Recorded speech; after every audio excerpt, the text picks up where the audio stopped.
kami na. Last na nasa loob kami nasunod.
Namin kayo ng technique.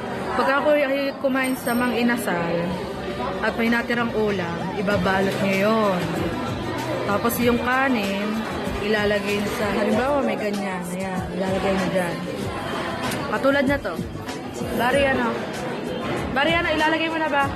Bila, tita. Oh. Ayan, katulad na to, oh. Look. Diba? Oh.